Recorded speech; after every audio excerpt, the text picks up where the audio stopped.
Hello. I'm feeling like a bit of a smarty pants right now because I still have my little nook set up for live streaming. So I didn't have to spend nearly as much time down here before I just jumped on. That was great. I am a little bit disturbed by the fact that I can hear Rob the Maritimer's live stream music in my head for the last 10 minutes. I've been hearing Rob's like countdown music that he plays before his videos. It's also in his intro and outro to the videos. It's really cool. But I thought that was kind of funny. And I have to say, not sad because I won't miss the commitment of having to do these live streams twice a week, every week. I'm looking forward to using that time without the deadline. Deadlines still trigger me a little bit, but what was I trying to say? I guess I'm a little bit. I have feelings about the fact that next week is the end of my live streams, and a little bit nervous about what that's going to look like for me. And hopefully, I'll keep it up. What I really want to do is like look at myself and check the screen to see what I look like. Oh, I don't like the way I look. I don't like that. That's one thing that'll be good about like not doing the live streams is and doing actual videos. I can make everything look perfect. Whereas for the lives, I really do just jump on regardless of how I look. I do make a bit of an effort. Every Tuesday and Thursday morning, I've been actually like showering and drying my hair like I used to when I worked outside the home every day. So that's been progress for my mental health, personal health, I guess. What I'll miss is like being able to come on and talk for a long time and just say whatever pops into my head. But you know what? What I've learned is I can do that when I'm recording videos. I can pretend I'm doing these lives and say whatever I want. Because really, and I've mentioned this before, sitting down and talking to the camera helps me build trust in myself again. Like what I want to say deserves to be said because I don't always feel that way. This morning I was on a Zoom call with Alexa Saranoia. Her school community, the Creator Boost Tribe, has a live call every week. And there's usually around 20 people in it, which is fairly small considering Alexa's following. And pretty much everyone speaks, so they have their camera on, and I have my camera off, like ninja mode. And it upsets me to hear that nasty voice in my head saying, nobody wants to hear what you've got to say. Like, don't speak. I really don't like that. And I'm going to start, I will continue to work on putting that negative thought where it really should be. I really should check the computer to make the comments. Yep, no comments because there's nobody watching this. Which also, I have really quite enjoyed that nobody being there because I get to have my own little party of one. And it takes the pressure off a little bit, even knowing that I'm going to post these waffling videos online if people want to see them. That's good. You know what? Let's talk about today's improvements as far as YouTube. I actually researched how to improve my thumbnails using my current method, which is using Keynote, like the Mac version of PowerPoint, because I want to get more familiar with Keynote because I use and Keynote is a really great feature for editing, not spending money. So I'm enjoying these like free tools and things which are already included on my Mac. So Keynote and iMovie are already on my Mac. I don't have to download anything. I don't have to pay for anything. So I really have enjoyed getting to forcing myself to learn about these things. So I went on to AI and asked it how to do it exactly in Keynote. And I still find it kind of disturbing how easy the answer comes out because I am old school, I am Gen X. It doesn't feel right that that much information should be available. Granted, like it waffles a lot, it repeats itself a lot, it includes redundant information a lot, but it's still just magical for me. Like, I cannot believe that you can keep asking questions like that and it'll give you in like step by step instructions on how to do things. I absolutely love it, and I'm amazed, but also a little disturbed at the same time. But that AI is so helpful for people like me. Like, my executive functioning is not good, and that's something that I can continue to work on and build strategies around, but it's always going to be there. That is me. That's the way my brain functions, and it has a lot of great things too.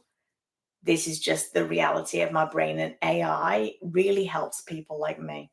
It can take a really long-winded, detail-filled speech and like just cut out all the crap and just make it much more concise for you. Or I just said it waffles and then I contradict myself and said it can make it more concise. But when I put information into it, I can put all this information in, tell it what I want, and it can kind of extract it for me. I guess that's what I'm trying to say. People can do that too. Pretty much all of my friends can listen to me for like a good 10 minutes and take away 3 points from it. And that's exactly what I was trying to say. But here I am sitting here with my AI stuff, AI to help me with my thumbnails, which I'm really happy with today's thumbnail, and AI to help me to put together a script using what I want. So I wrote like a full page in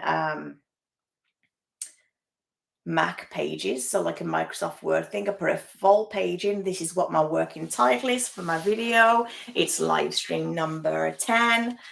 This is where I want to talk about. These are the points I want to include. This is some history on my channel and what I've talked about before. Please provide us an outline of a script, a thumbnail suggestion, a title, a description, all these terms, and it just puts it all out for me. And it came up with this really nice script.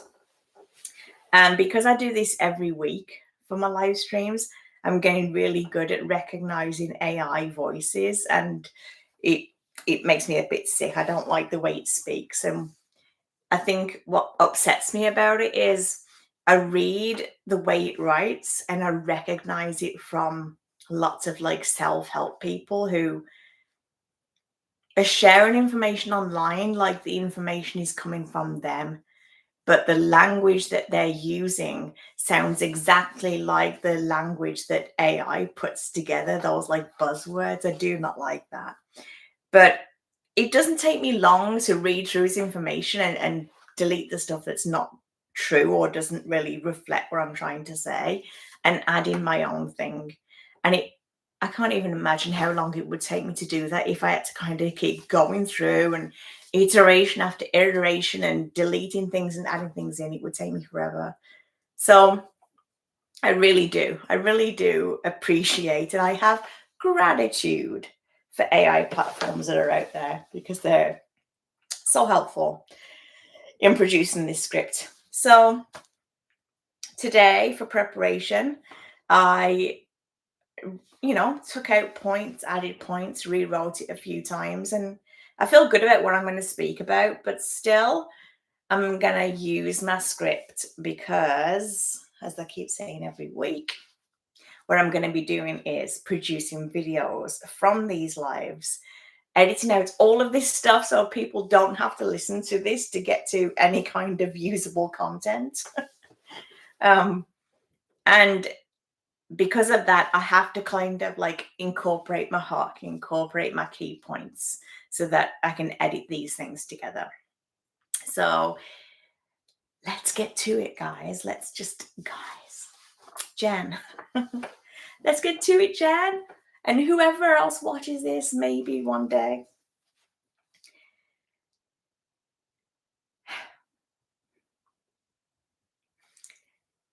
if you are watching this live stream, you'll see the thumbnail and the title and the description telling you where I'm going to talk about today. And that is the second month of my journey, my transformation journey that I'm going on. And I started this journey in October.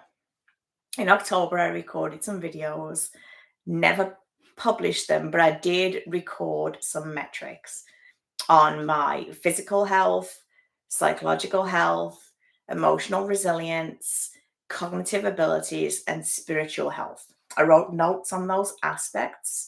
And a month after that, when I was doing live streams, I did a video talking about my 1 month update. So I'll mention that later on in this video. And this is the 2 month update with all those areas covered. It's so hard to do this. Why is this so hard? I can do hard things. I am pushing through the uncomfortable feeling that I have right now. So, welcome back to my 2 month journey update. Last month on my no views but still going video, I shared my progress on 5 life pillars: physical health, psychological health, emotional resilience, cognitive abilities, and spiritual health. I am going to talk about, just like I did there, I'm going to talk about my honest progress, the wins, the setbacks, and what I've learned about myself. I don't feel like that was good, but it doesn't have to be good. I'm on a life transformation. Like, I am actively changing my life and I feel it.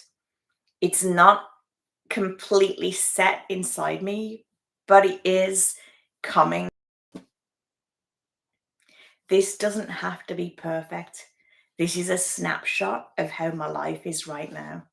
And I'm going to be so grateful to see this down the road. So let's talk about the easiest one first: physical health. So, first thing, my weight update. My weight has not changed at all. Of course, I would love for it to have dropped, but this doesn't really discourage me because I'm a scientist and I know about body composition. I know about weight loss. I know about how the cells work, the pathways work. Numbers on a scale really don't mean a whole lot.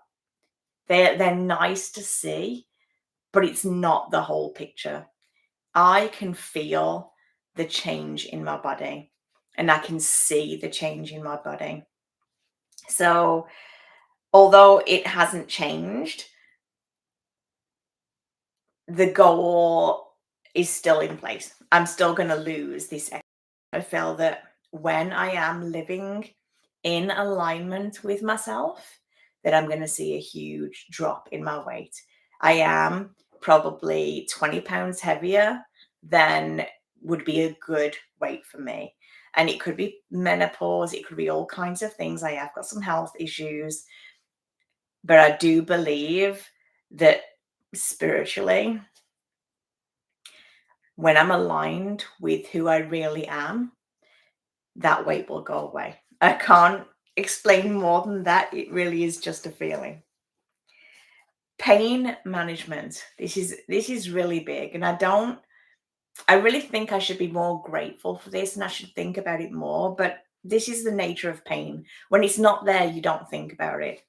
But I do remember the amount of pain I felt every single day, that it was a constant chronic pain every time I moved, and that pain has decreased significantly.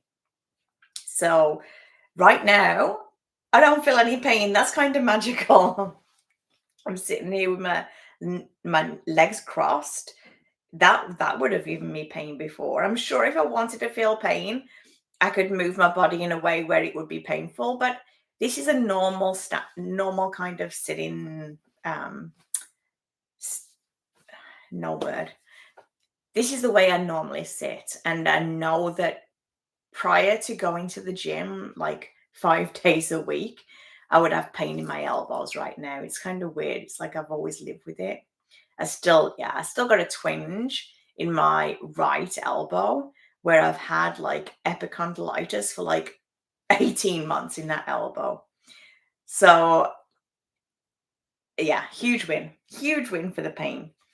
Um, it is, it has been diagnosed as fibromyalgia, which I'm okay with. I'm coming to terms with that.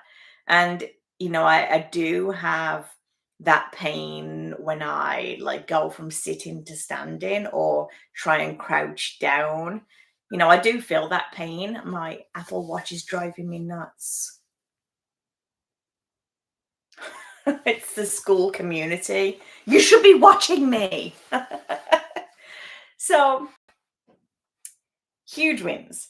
Mobility, there are noticeable improvements in my mobility and flexibility. So, what I noticed is like getting out of the bath. That would be getting into and out of the bathtub would almost be scary. Like I'd be really cautious about sitting down.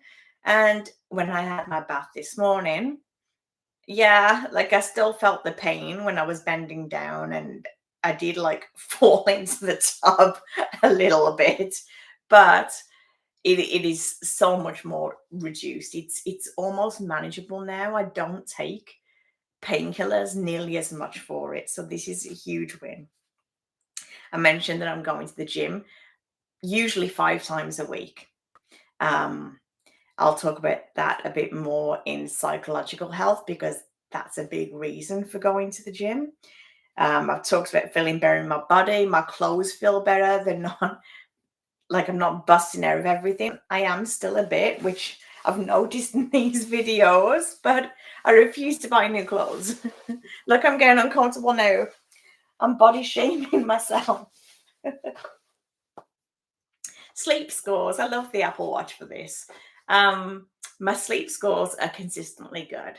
I did go to bed late last night and I got like a 68 and it's out of 100. 68 is like okay, but I do try and go for 90. I'm pretty sure that tonight I won't get a great one either because I've got so much caffeine in me. I love tea and coffee. I did stop drinking coffee before around 5 o'clock today. I didn't have that many cups today, but tea, I love tea and I'll drink it until I go to bed. So I gotta, when I make these videos late, I keep drinking tea. So I gotta start making them earlier.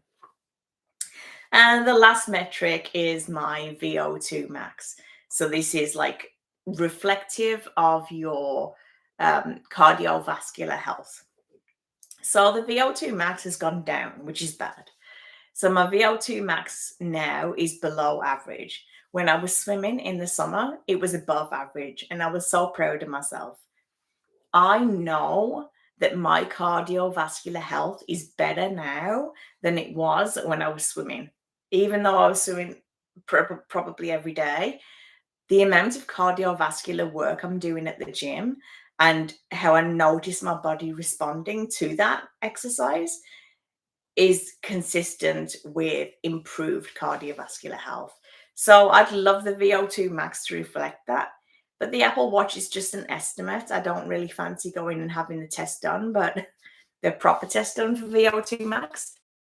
Uh, I'm going to choose to believe what I know to be true for me, that my fitness, my physical fitness is improving. I'll continue to track the VO2 max, but I'm not going to fixate on it. So let's talk about psychological health. This month has been tough. My psychological health has taken a bit of a hit. And that's why going to the gym has been something that I've stuck into consistently. Like I make myself go to the gym. Like, I know objectively that movement, physical exercise will improve my psychological health, and that's been a godsend. Like, I'm so glad for that because I can go there and know that I'm doing something healthy, something good for myself. I've just had a low mood. I wouldn't say it's like a deep depression. I've been there, and it's not the same as that. But the low mood making me want to stay in bed all the time and kind of give up on things, um, that's been almost like a constant. And I guess I'll talk a bit more about that in the next section, emotional resilience. But it's important to note that here that this month has been low for me. A big piece of my low mood and my poor psychological health has been my constant questioning of my decision to return to work. I'm going to read this because this is like a really difficult thing to talk about, and I think I'll just like get stuck on my words. So, this feels like an ongoing internal conflict about my decision to keep working towards returning to my position when I'm ready. I can understand the perspective of my family doctor and some friends who really advise against this. But keeping my position is the decision that feels right to me. I've got to avoid questioning this repeatedly because it's draining my energy and I need that energy to get better. I realized how true this was when this morning I reaffirmed that decision by telling my husband, I am going back to work. At the end of this leave, I believe I will be well enough to return to my position. I'm going to work really hard to get myself there because I feel like that is the right thing for me. It feels right. And I question it because I respect the view of my physician and some of my friends. And I know that the workplace is not healthy. And I know that the job can be stressful. But that job is so important. And I know I have more left to give. So I am going to do the work and go back. What I've got here is I'm making a commitment to myself that I will return to my position when I'm truly ready. And that means having better emotional resilience, no kidding, and cognitive abilities. And that's another given because it's a knowledge work position. And I need to have the ability to make lots of decisions, make decisions quickly, and be sure on the decisions that I'm making. So I need all of those skills, and that decision is non-negotiable. And having those skills and being able to have that resilience is also non-negotiable. I will not go back to the position if I'm not ready. My first video in a really long time because my live stream cut off in the middle last night again. And I notice that this is the second time it's happened and I'm wearing this hoodie in both. So this is the last time you'll ever see this hoodie. I decided against going on with a live stream and just going ahead and doing it through a video, which I'm going to have to attach to the live stream for those of you who wanted to hear the full update, the full life transformation update that's going on with me. I was on pillar number 3. In fact, I didn't get to pillar number 3. I just actually did finish pillar number 2, which is psychological health. And I did watch it back, and I'm happy with what I reported. I got all my points out. So we're going to move on to number 3, which is my emotional resilience. When the internet connection dropped yesterday, I felt that considering it was late at night, I handled it fairly well. I didn't get really angry. I did get a little bit blamey with the kids using the Wi-Fi.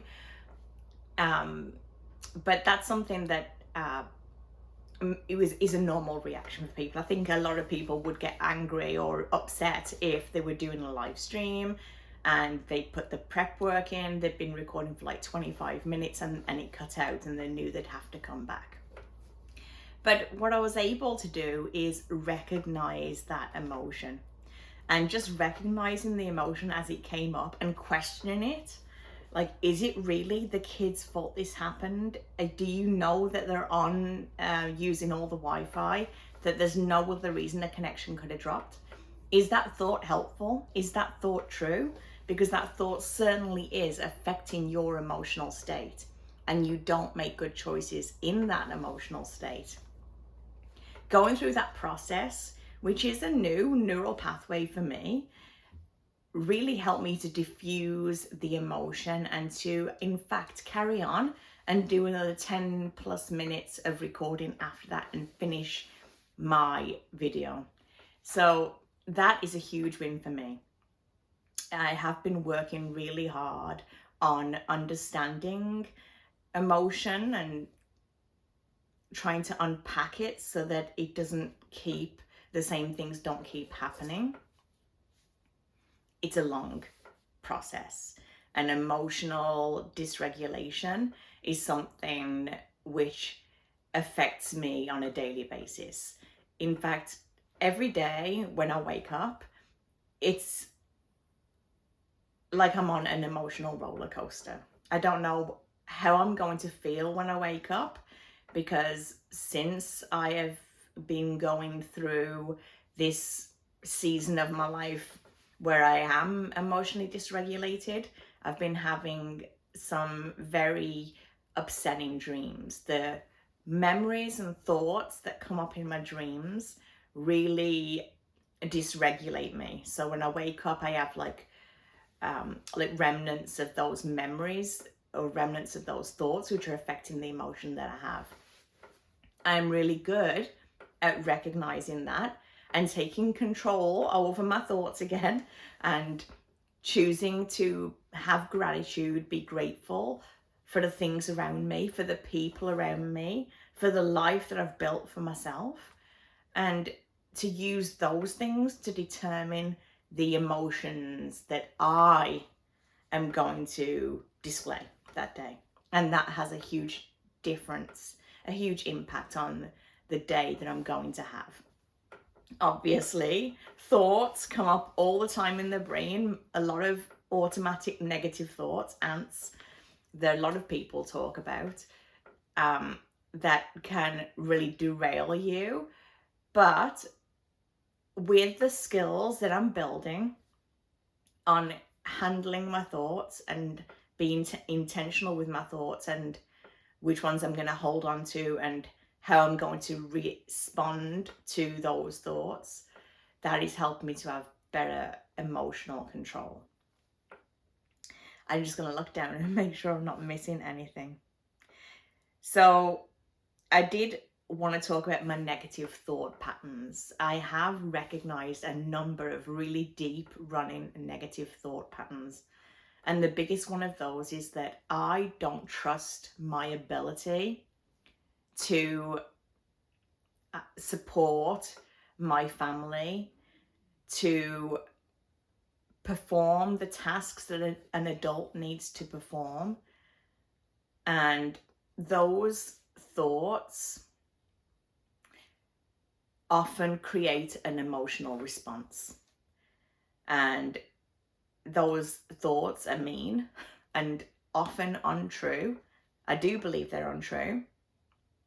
But there's always evidence in my head to show me, Jenny, you took the wrong turn there. You can't even drive. You come here every day. Why did you take that turn? You probably shouldn't even be on the road. Jenny, when Emily said, shouldn't use names. Jenny, when your daughter said that she left something at home and you lost it and gave her a huge lecture on responsibilities, even though you recognize it was a mistake, and those mistakes are easy to make, you were mean and unhelpful in that situation. Jenny, dinner's not even ready yet. You've been working on it for hours. You can't use your ADHD and time blindness for every situation that you're in. It should not have taken 2 hours to make this meal, but it did. You need to be better focused. You need to do all these things. Why can't you do it? Why can't you pay the bills on time? Why do you put things off, very basic things off, and not do them because you feel like you can't? All those things are like on a loop in my head. And I guess I wasn't really as mindful of those negative thought patterns as I need to be to interrupt them and take control back over my life. I would, even in these videos, those thoughts, when they come in, make me emotional. That's why a lot of times on these videos I get emotional, because one of these thoughts comes in, like, you have no business making this video. Nobody wants to see you sharing your experiences. How could somebody learn from you? Those thoughts are mean and cruel, and it makes me upset. It makes me upset that I thought those things. So recognizing that those are thought patterns that are bringing me down is helpful in breaking those patterns and taking control back and choosing how I'm going to work through those things. I've known this information for a long time, but it's really hard to integrate it in your day-to-day life. So I'm excited to see how noticing those things and attempting to rewire them using like the neurocycling technique from Dr. Caroline Leaf, how that's going to work out for me. It was also mentioned by Dr. Daniel Amen in some podcasts he's doing right now to market his new book, something about brain and pain, the connection between the two things.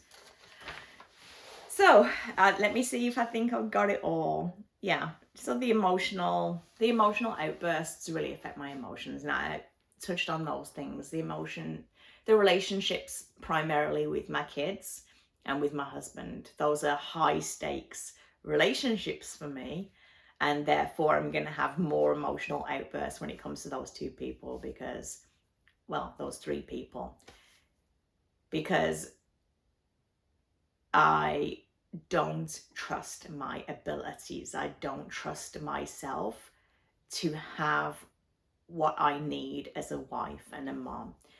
And I think even prior to today, or maybe on another day, I won't be able to say that sentence without getting upset, without reacting to those thoughts.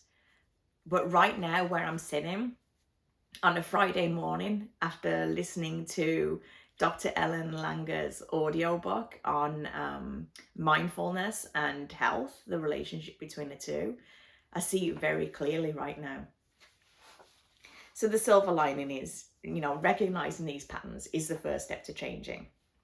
And I'm really excited to see the next monthly update, mid-January, to see how I'm doing with that.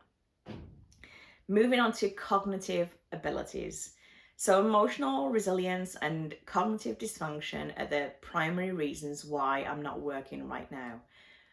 My position, my job, highly leans on my ability to maintain my a cool emotional state and to have good cognitive abilities.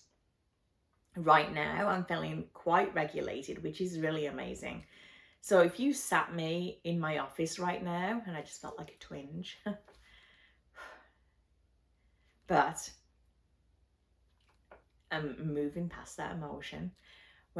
If I was to be sitting in my office right now and a problem came to me, which was in my area of expertise, I would be quite confident in making a decision and being able to work through that situation, even if it was a heated situation, maybe, because I'm very good at what I do. I've done it for a long time, and that's something I feel very confident about. It did get to the point where I couldn't do that because I was so emotionally dysregulated to begin with, and any situation that came up, I was so emotionally dysregulated that not only could I not perform a lot of cognitive tasks, basic administration work, speaking with people, I would actually lose balance. I would walk into things, I was covered in bruises. I would leave my phone on my desk when I was going to meetings. I would leave a pen, I would leave a purse. I was just so non-functioning because of my emotional and cognitive state, caused by going through a lot of negative experiences and obviously not processing them properly. What I've got here is for tracking metrics that I would really love to be able to have an objective scale where I could measure my cognitive abilities, but because brain scans are not something which are typically done when you're having cognitive issues that are not related to traumatic brain injury or another situation where it would warrant a brain scan, I'm not going to know exactly which areas of my brain are affected by my experiences, by the things I've been through. So I can't work that way. I can't look at those areas and work on those areas. So I'm actually just giving myself grace in those areas and trusting the process that I am recovering. I'm taking these steps to get better. I am doing the work.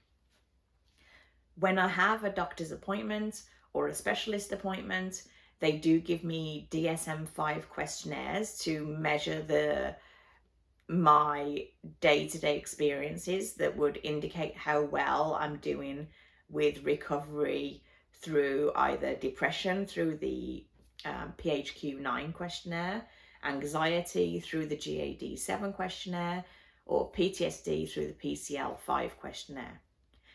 The fact that I've remembered those three things is objective evidence that my cognitive abilities are improving, particularly when I'm well regulated. Thank you, Ellen Langer.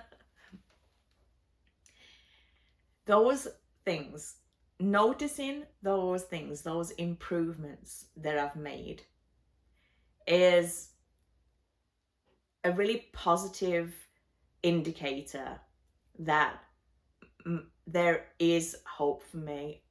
I know that my brain has not been damaged. I haven't had a traumatic brain injury. I haven't had an accident. All of my abilities are still there. And when I'm struggling with cognitive tasks like paying a bill, organizing something, writing an email and just being completely disabled, filling in a form where I have to write my name and address and being stuck, instead of getting caught up in those experiences, I am making myself aware that this is a temporary state. This is not permanent. And if I push through and achieve things, that will help me further down that path. That will give me the self-esteem and the momentum to keep working on those things. So this YouTube channel, doing 2 live streams a week, and the work that it takes on the back end to create the scripts, to come up with the ideas, to format the videos, to record the videos, improve my background, improve my thumbnails, all the things that are involved there show me that those cognitive abilities are still there. I still have them. And I'm really grateful to have come across videos that have really inspired me to share my own experience and make me feel confident that I can do this, because making those videos has shown me that, you know, there is hope for me and that I can do this.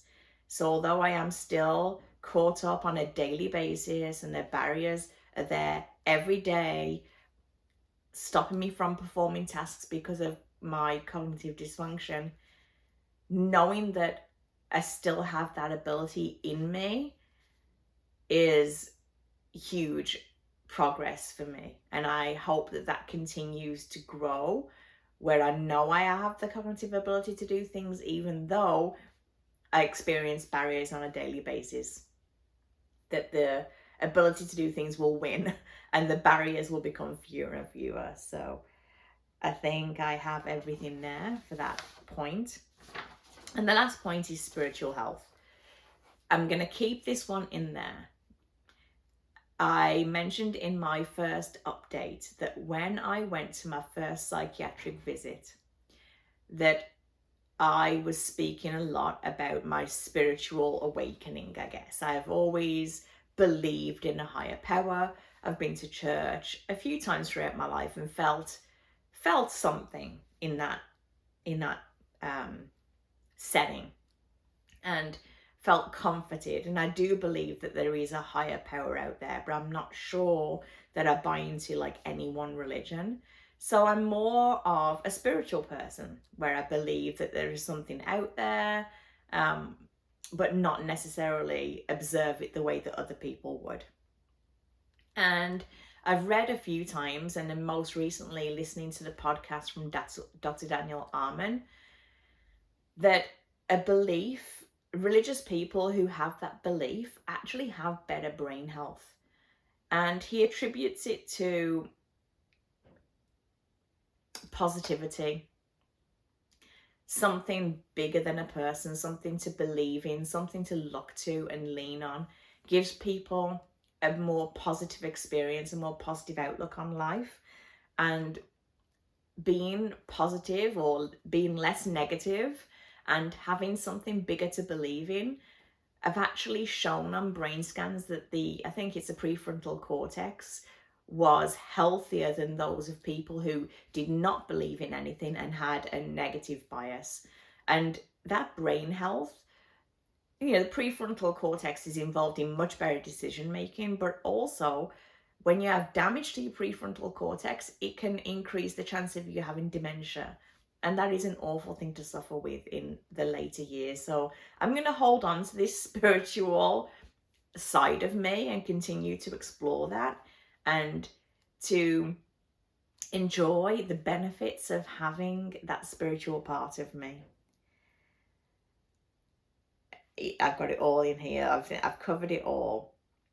But there is one takeaway which I wrote down, and that is spirituality isn't about religion for me.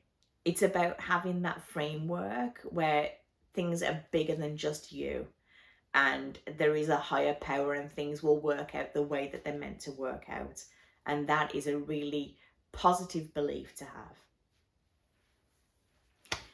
So, according to my script now, I have to do a closing, which always feels like an essay, but that's okay. We're just going to go with it. This last month has been a hard month for me. I would say harder than the month prior to that.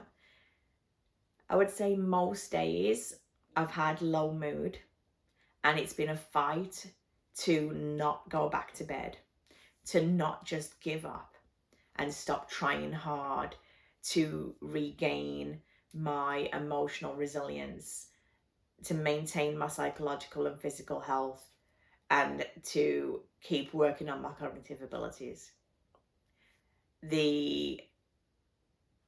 It always seems like there's an easier way that I could take, where I could just hide myself and just go within myself and be small and not recover from this, and just live a life where I just shrink myself.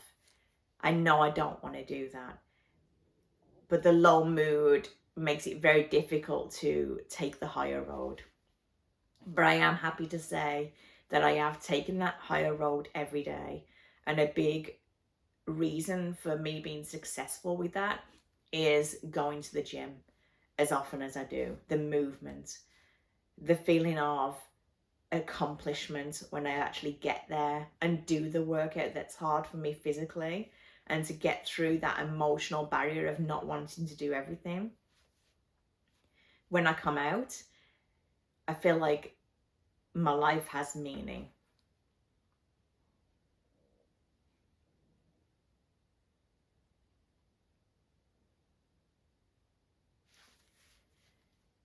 I would really love to hear from my audience about your journey. What's going on for you right now? Are you struggling with the same things? What is going on in your life? How can I help with that? Is this enough? Is me sharing my experiences and sharing my progress and the strategies that I'm using to work through this, is this enough for you? It was enough for me listening to other people talk about their experiences and how they were moving through it. That's what got me into the resources that I've used to help me get where I am now. I would not have known about Dr. Caroline Leaf, Dr. Ellen Langer that I've just mentioned in this podcast that I've just mentioned in this video without hearing other people's experiences. Mel Robbins, like, she has a huge following, a huge podcast, and she has been through some awful difficulties, and that was inspirational for me. And without hearing her story and how bad things were for her and the massive turnaround that she's made, I don't know that I'd be sitting here doing this myself. But you tell me. You tell me what you need to hear, and I'll tell you. I'm good at being vulnerable. I'm good at sharing the truth. I know those things. So you tell me what you need to hear and I'll share it. The last thing I'm going to say is I'm really committed to this work. I am going to keep showing up. Every week there are going to be videos, and every month there is going to be the update until I feel that I'm no longer growing, and that will be a really sad day, because we all have something to learn and we can always do better. So thanks for listening. I'm Jen. This is JenXValues.